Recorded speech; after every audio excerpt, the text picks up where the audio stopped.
Hi dear student, today we are going to learn our first poem Where the Mind is Without Fear.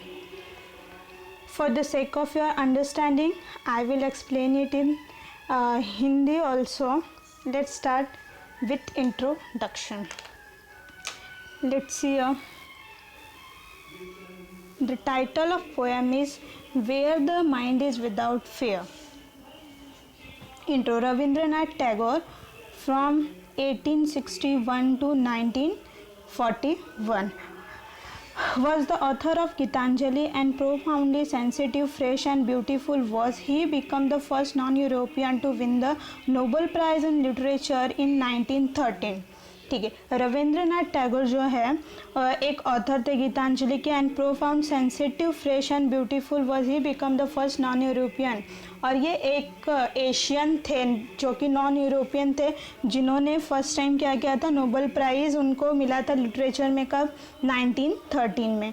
This poem is one of his vastly read and discussed poem. It was originally composed in Bengali and later he himself translate it into English. ये एक ऐसा poem है जो बहुत ही ज़्यादा पढ़ा जाने वाला पोएम था और जिसको बहुत ज़्यादा डिस्कस किया गया था, और ये ओरिजिनली बंगाली लैंग्वेज में क्या था, कंपोज हुआ था. देन आफ्टर रविंद्रनाथ टैगोर जी ने खुद उन्होंने क्या किया था, ये पोएम को इंग्लिश में ट्रांसलेट किया, और this poem his Nobel prize winning anthology Gitanjali, और शायद कहीं ना कहीं यही वो पोएम था जिसके वजह से उनको क्या मिला था, नोबेल प्राइज़ मिला था, जो कि इन्होंने ये गीतांजलि में लिखा था ये पोएम को. Tagger live during the time when India was ruled by the British in this poem, और यहाँ पे हमको बता रहा है कि ये पोएम कब लिखा गया था, जब हमारा इंडिया क्या था, अंडर द ब्रिटिश रूल था, मतलब कि जब भारत आज़ाद नहीं था तब. तो ये पोएम तभी लिखा गया था.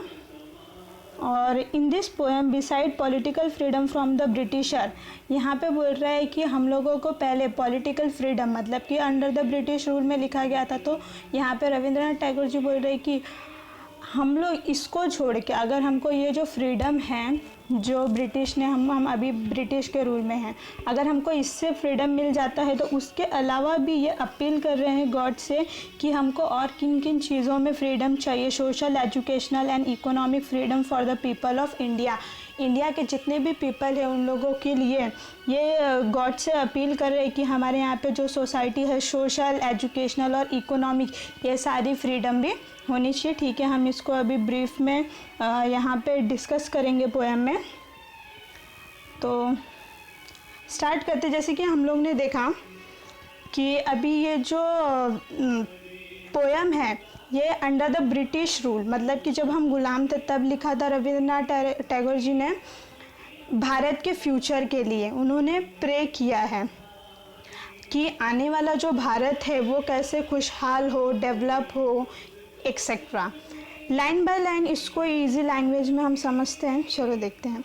यहाँ पे जो फर्स्ट लाइन है वो बोल रहा है, Where the mind is without fear and the head is held high, where knowledge is free, where the world has not been broken up into a fragment by narrow domestic walls.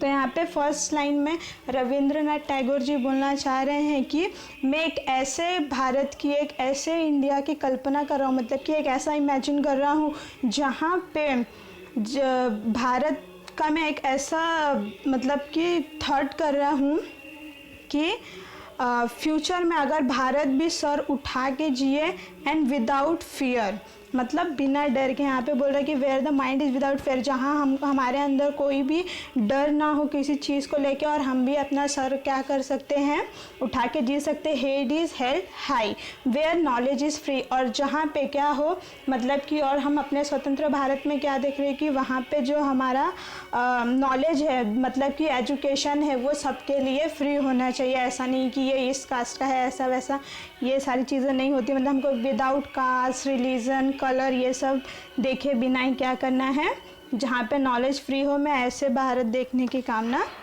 करता हूँ, या फिर ऐसा wish कर रहा हूँ कि देखा जाए. फिर मतलब कि ठीक है, आगे के लाइन्स में देखते हैं। Where the world has not been broken up into a fragment by narrow domestic wall. First of all यहाँ पे देखो मीनिंग दिया है आपको, narrow domestic walls, that means division on the basis of religion.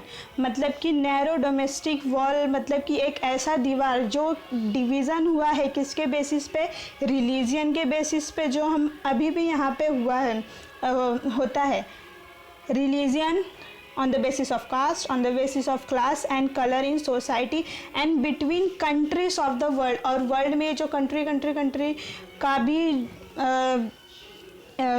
On the basis division किया गया है, ये सब नहीं होना चाहिए। तो वो क्या बोल रहे हैं कि मैं भारत को ऐसे नहीं देखना चाहता हूँ, कि भारत को ऐसे नहीं देखना चाहता हूँ जहाँ पे, ये देखिए, where the world has not been broken, मैं भारत को ऐसे में नहीं देखना चाहता हूँ जहाँ पे वो क्या हो, ब्रोकन हो, मतलब कि टुकड़ों में बटा हुआ हो, into a fragments by narrow domestic wall. Narrow domestic मतलब कि रिलीजन, कास्ट, कलर, ये सारी चीज़ों से उसका क्या है, ब्रोकन ना हुआ हो, वो टुकड़ा ना हुआ हो। मैं ऐसे इंडिया की, ऐसे भारत की कामना करता हूँ कि आने वाला भारत ऐसा हो, बिना टुकड़े में रहे। Where world come out from the depth of truth, where tireless striving stretches its arm toward the perfection। देखो यहाँ पे भी मीनिंग दिया है, टायरलेस स्ट्रीविंग मतलब कि कंटिन्यूअस एफर्ट डालना और कोई भी चीज़ को करने के लिए स्ट्रगल करते रहना। स्ट्रेचेस इट्स आर्म मतलब कि एम्स एट अचीविंग गोल। तो हम क्या देख रहे थे, where word come out of from the depth of truth. वैसे भारत की कल्पना करते हैं जहाँ हर एक इंसान क्या हो, सच्चा हो, मतलब कि उनके जो एक भी वर्ड्स हो जो निकले वो क्या हो, सच हो। Where tireless striving stretches its arm toward perfection. अभी हम लोगों ने यहाँ पे मैंने देखा कि जो टायरलेस स्ट्रीविंग है उसका मतलब क्या है, कंटिन्यूअस एफर्ट करना और स्ट्रगल करना। ठीक है, तो यहाँ पे बोल रहा है कि एक मैं ऐसे भारत की कल्पना कर रहा हूँ जहाँ पे बिना थके, tireless striving stretches its arm, हम स्ट्रगल करेंगे और जो हमारा एम है, ठीक है, उसको अचीव करने के लिए, जो हमारा गोल है उसको अचीव करने के लिए, टूवर्ड द परफेक्शन। कोई भी क्षेत्र हो, कोई भी साइड हो, हम उस साइड में क्या हो, एकदम परफेक्ट हो और वहाँ पे हमको परफेक्शन मिले, डेवलपमेंट मिले। इसलिए हम लोग को क्या करना है, टायरलेस स्ट्रीविंग मतलब कि struggle and hard work. Next, where the clear stream of reason has not lost its way into the dreary desert sand of dead habits। Dead habits you can see here, dead habits, old traditional rituals and customs that are harmful। ठीक है, तो इससे भी हम सब लोग क्या हैं, बहुत ही वाकिफ़ है। ठीक है, डेड हैबिट्स में मीन्स यहाँ पे क्या बोल रहा है कि जो भी हमारे कंट्री के, ठीक है, हमारा जो भी ट्रेडिशन है, ओल्ड रिचुअल्स है एंड कस्टम है, और कौन से कस्टम और रिचुअल्स है जो हमारे देश के लिए क्या है, हार्मफुल है, मतलब कि नुकसानदायक है, ऐसा। ठीक है, तो अब चलो इसको लाइन में देखते हैं, कहाँ गया, where the clear stream of reason has not lost its way into the dreary desert and sad of dead habits। हाँ, ऐसा आज़ाद भारत होगा जिसके पीछे जो कुछ भी हम डिसीज़न लेंगे, ठीक है, देखो बोल रहा है where the clear stream of reason. हम लोग अगर कोई भी स्ट्रीम में कोई भी चीज़ का डिसीज़न लेंगे तो वो जो रीज़न है, लॉजिक होना चाहिए किसी भी चीज़ के पीछे। मैं ऐसे भारत की कल्पना करता हूँ कि अगर हम कोई भी चीज़ काम करें, कोई भी काम करें, तो उसके पीछे एक रीज़न और एक लॉजिक होना चाहिए। Into the dreary desert sand of dead habits, और ऐसी ट्रेडिशनल हैबिट है जो हमारे भारत को नुकसान पहुँचा रही है, ऐसी हैबिट्स को हमें छोड़ना होगा। जो भी हम करेंगे उसके बीच लॉजिक होना चाहिए। यहाँ पे डेड हैबिट्स तो हम लोगों ने देखा था कि क्या था, कि जो भी हमारे रिचुअल्स है, कस्टम है जो हार्मफुल है, तो हम लोग पोएट यहाँ पे क्या बोल रहे हैं कि ऐसे सारे हैबिट्स को हमको क्या करना होगा, छोड़ना होगा। Next, where the mind is led forward by thee into ever widening thought and action into that heaven of freedom, my father let my country awake। यहाँ पे देखिए हम लोगों को फिर से मीनिंग दिया है, एवर वाइडनिंग मतलब forever broadening one's outlook, कोई भी चीज़ को हम क्या करते जा रहे हैं, ब्रॉडनिंग मतलब उसको जितना भी स्ट्रेच कर सकते, खींच सकते, जो भी ब्रॉडनिंग है वो। Heaven of freedom, condition of total freedom of good thought. देखो हेवन ऑफ फ्रीडम कब मिलेगा, हेवन ऑफ फ्रीडम किसको बोलेंगे, जो हमको कंडीशन ऑफ टोटल फ्रीडम, हमको हर एक कंडीशन का, हर एक चीज़ का क्या होगा, टोटली हम फ्रीडम होगा, किसका किसका, जैसे कि good thoughts, good words, good deeds, while respecting those of other, ये सारी चीज़ों के लिए अगर हमको फ्रीडम मिलेगा तो उसको क्या बोलेंगे, हेवन ऑफ फ्रीडम। ठीक है, देखो यहाँ पे जो where the mind is led forward by thee,